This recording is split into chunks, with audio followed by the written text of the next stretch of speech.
नमस्कार दोस्तों, एक बार फिर स्वागत है आपका मैगज़ीन इंडिया में। तो हम लगातार बजट से संबंधित बातें आप तक पहुँचा रहे हैं और उसमें ख़ास तौर पर इनकम टैक्स से संबंधित जो जानकारी है, वो भी आप तक पहुँचा रहे हैं। तो आज सबसे पहले आपको इनकम टैक्स दिन की, यानी कि इनकम टैक्स डे की हार्दिक शुभकामनाएँ। जी हाँ, 24 जुलाई जो है, वो देश में इनकम टैक्स डे के तौर पर, इनकम टैक्स दिवस के तौर पर मनाया जाता है।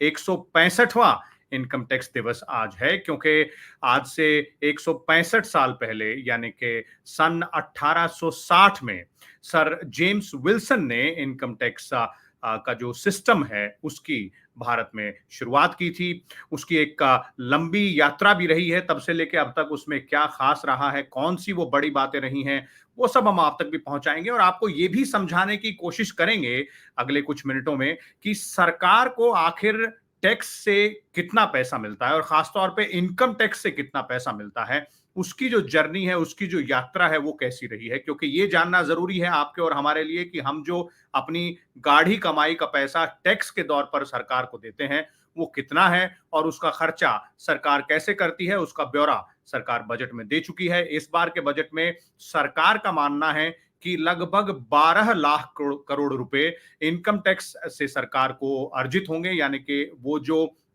सरकार की इनकम है, वो हम लोगों द्वारा दिया गया जो इनकम टैक्स है, उससे लगभग 12 लाख करोड़ रुपए सरकार को मिलेंगे, जो कि सरकार अलग-अलग मद में, अलग-अलग स्कीम्स पर, अलग-अलग डिपार्टमेंट्स में खर्च करेगी। एक कैपिटल एक्सपेंडिचर की बात सरकार ने अपने बजट में कही थी, जिस पर लगभग 11 लाख करोड़ रुपए सरकार खर्च कर रही है, यानी कि इंफ्रास्ट्रक्चर पर जोर रहेगा। सड़क बनानी हो, एयरपोर्ट बनाना हो, मेट्रो लाइन बनानी हो या फिर और इस तरह के कोई प्रोजेक्ट्स हो। तो ये तो हुई बात के सरकार खर्चा क्या करती है, लेकिन वापस आते हैं इनकम टैक्स की जर्नी पर, इनकम टैक्स की यात्रा पर। तो जैसा कि मैंने आपको कहा कि 24 जुलाई जो है वो इनकम टैक्स दिवस के तौर पर मनाया जाता है और 1860 में सर जेम्स विल्सन ने इसकी शुरुआत की थी। उसके बाद से लेकर कई रोचक मोड़ इनकम टैक्स की यात्रा में आ चुके हैं। 1922 में एक कॉम्प्रिहेंसिव इनकम टैक्स एक्ट देश में लाया गया। फिर उसके बाद 1924 में central board of revenue act भी लाया गया। इनकम टैक्स की जो दरें हैं उसमें उतार चढ़ाव हम लगातार देखते रहे, उस पर हम जरूर आएंगे, लेकिन पहले इनकम टैक्स में किस किस तरह के बदलाव, जो एडमिनिस्ट्रेशन की बात की जाए उसमें किस तरह के बदलाव हुए, उस पर आ जाते हैं। 1981 में पहली बार जो इनकम टैक्स की गणना होती है उसमें कंप्यूटर का इस्तेमाल करना शुरू किया गया था और 2009 में एक सेंट्रल प्रोसेसिंग सेंटर बेंगलुरु में, यानी कि एक सेंट्रलाइज्ड व्यवस्था की गई, कंप्यूटर आधारित एक सेंट्रलाइज व्यवस्था की गई, जहां पर हम लोग जो अपना इनकम टैक्स रिटर्न फाइल करते हैं उसकी जांच होती है और उसके बाद उसको अप्रूव किया जा सकता है। ये 2009 में इसकी स्थापना बेंगलोर में की गई थी। 2014 में सरकार ने एक नई वेबसाइट भी लॉन्च की इनकम टैक्स डिपार्टमेंट की और उसके अलावा 2021 में एक नया ई फाइलिंग पोर्टल भी लॉन्च किया गया, जिसमें सरल फॉर्म जिसकी बात करते हैं उसको उससे पहले लॉन्च किया गया था और ई फाइलिंग पोर्टल के तहत आजकल आप और हम अपना इनकम टैक्स रिटर्न जो है वो सरकार को दाखिल करते हैं और ये बताते हैं कि आखिर कितना पैसा हमने कमाया है जिस पर सरकार हमसे टैक्स वसूल रही है और वो टैक्स हमें देना होता है। तो इनकम टैक्स में आता क्या क्या है? इनकम टैक्स में है आपकी तनख्वाह जो आती है उससे आपकी कितनी आमदनी हुई, उसके आपकी कितनी आय हुई, वो उसमें आती है। आप अगर कोई बिजनेस करते हैं या आपका कोई प्रोफेशन है तो उससे जो आप पैसा कमाते हैं वो इनकम टैक्स में जो इनकम काउंट होगी उसमें उसकी गिनती की जाएगी। आपका अगर कोई मकान है उसको अगर आपने किराए पे दिया हुआ है, आपका कोई घर है, तो उससे आपको अगर कोई आय होती है तो वो इनकम टैक्स में शामिल होगी। कैपिटल गेन्स जिनकी चर्चा बजट के दौरान कल जब बजट भाषण मंगलवार को वित्त मंत्री ने पढ़ा तो उसमें आपने सुना होगा और हमने भी आपको बताया कि किस तरह एलटीसीजी और एसटीसीजी में बढ़ोतरी की गई है, यानी कि लॉन्ग टर्म कैपिटल गेन और शॉर्ट टर्म कैपिटल गेन। आपके फाइनेंशियल एसेट्स यानी कि जो वित्तीय एसेट्स हैं वो और नॉन फाइनेंशियल एसेट्स वो सब, उन पर अगर आपको कोई फायदा होता है, बेनिफिट होता है, यानी कि अगर आप सेंसेक्स में शेयर मार्केट में ट्रेडिंग करते हैं, म्यूचुअल फंड में इन्वेस्ट करते हैं या उसके अलावा आपके पास कोई और ऐसे एसेट्स हैं, जमीन या मकान जिनको आप बेचते हैं और उन पर अगर आपका लॉन्ग टर्म गेन है तो वो सरकार को देना होगा। उसमें सरकार ने बढ़ोतरी की है, 10% से बढ़ाकर इस बजट में 12.5% कर दिया गया है।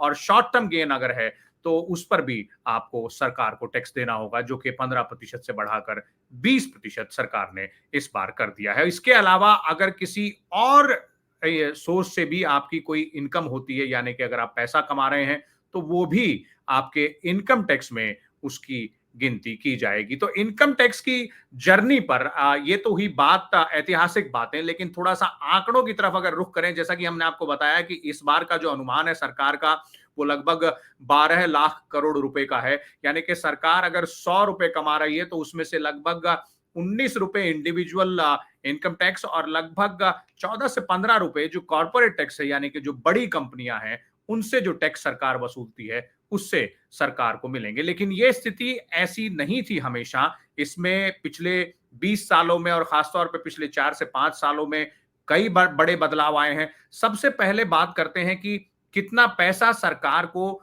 जो इनकम टैक्स है उससे जो मिल रहा है, उसमें किस तरह का बदलाव आया है। तो उसमें लगभग पिछले 4 सालों में दुगनी बढ़ोतरी हुई है, यानी कि 2020-2021 में 6 लाख करोड़ रुपए से भी कम सरकार को मिलते थे। 5.75 लाख करोड़ रुपए सरकार को इनकम टैक्स के तौर पर मिलते थे, लेकिन इस बार वो संख्या, जैसा कि हमने बताया, 12 लाख करोड़ रुपए के आसपास है, यानी कि लगभग दुगनी बढ़ोतरी उसमें इन पिछले लगभग 4 से 5 सालों में हुई है।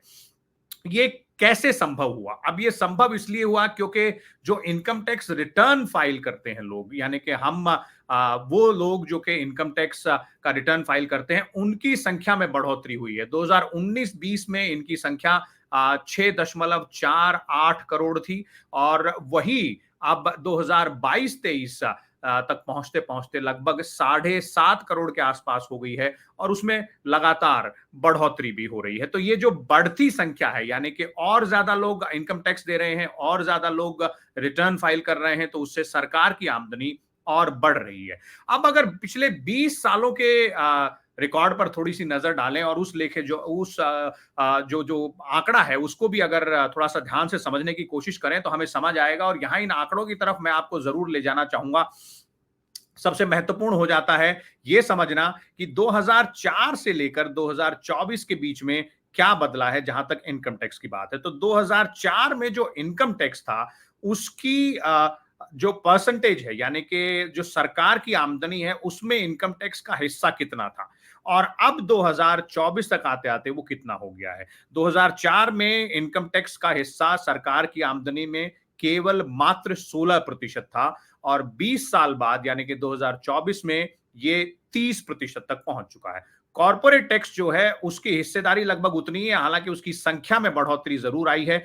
और ये 16 से 30% की जो बढ़ोतरी है, जैसे हमने बताया, पिछले 4 से 5 साल में ज्यादा लोगों ने जो इनकम टैक्स फाइल करना शुरू किया है उससे सरकार को मिलना शुरू हुआ है। तो क्या केवल इनकम टैक्स से ही सरकार को पैसा मिलता है? क्या केवल कॉर्पोरेट टैक्स से ही सरकार को पैसा मिलता है? जी नहीं, सरकार को पैसा इनडायरेक्ट टैक्सेस से भी मिलता है। इनकम टैक्स और कॉर्पोरेट टैक्स को हम डायरेक्ट टैक्स कहते हैं, यानी कि ये सीधे तौर पर हमें सरकार को जमा करना होता है। एक होता है इनडायरेक्ट टैक्स, जैसे कि जीएसटी अगर जिसकी बात की जाए तो वो इनडायरेक्ट टैक्स है। सरकार ने बजट में जीएसटी को लेकर कई बातें कही कि कैसे जीएसटी रेजिम को और सिंप्लीफाई किया जाएगा। कस्टम ड्यूटी से संबंधित सरकार ने कई बातें कही कि कुछ आइटम्स ऐसे हैं जिन पर कस्टम्स घटा दिया गया है, जैसे कि कैंसर की कुछ दवाइयां हैं, या फिर मोबाइल फोन का चार्जर और उसकी पीसीबी है। कुछ आइटम्स ऐसे भी हैं जिन पर कस्टम ड्यूटी को बढ़ा दिया गया है। तो जो कस्टम ड्यूटी है और जीएसटी है वो आज की तारीख में, और एक्साइज जो है वो आज की तारीख में सरकार का जो इनडायरेक्ट टैक्स है उसको कॉन्स्टिट्यूट करता है, यानी कि वो इनडायरेक्ट टैक्स का हिस्सा है। जीएसटी 2017 में जब लागू हुआ तो उससे पहले जो सरकार की इनडायरेक्ट टैक्स की कमाई थी वो ज्यादातर एक्साइज और कस्टम के जरिए आती थी। अब उसमें कितना बदलाव आया है? तो 2004 में जो एक्साइज ड्यूटी से सरकार को पैसा मिलता था वो लगभग 33% था पूरी आय का, और जो कस्टम ड्यूटी से मिलता था वो लगभग 19% था, और सर्विस टैक्स से जो मिलता था वो लगभग 5% था। ये अब बदल कर जीएसटी से जो सरकार को पैसा मिल रहा है 2024 में वो 28% के आसपास मिल रहा है, और एक्साइज और कस्टम से 8 और 6% मिल रहा है, क्योंकि जीएसटी का मतलब है गुड्स एंड सर्विसेज टैक्स, यानी कि अब सर्विस टैक्स अलग से नहीं है, वो जीएसटी का ही हिस्सा है। तो ये मोटे तौर पर सरकार को जो आमदनी होती है, जिसके आधार पर वो तय करती है कि उसे पैसा कहां खर्च करना है, उसका एक एक आकलन है कि वो पैसा कहां से आ रहा है। इनकम टैक्स और जो कॉर्पोरेट टैक्स जिसकी हम बात करते हैं वो डायरेक्ट टैक्स का हिस्सा है, जीएसटी, एक्साइज और जो कस्टम ड्यूटी है वो इनडायरेक्ट टैक्स का हिस्सा है, और टैक्स रेवेन्यू इसे कहा जाता है सरकार के लिए। इसके अलावा सरकार को पैसा मिलता है डिविडेंड के तौर पर, चाहे वो आरबीआई से मिले या फिर जो पब्लिक सेक्टर अंडरटेकिंग्स हैं वो जो अपना मुनाफा कमाती हैं उसमें से सरकार को अपना हिस्सा देती हैं।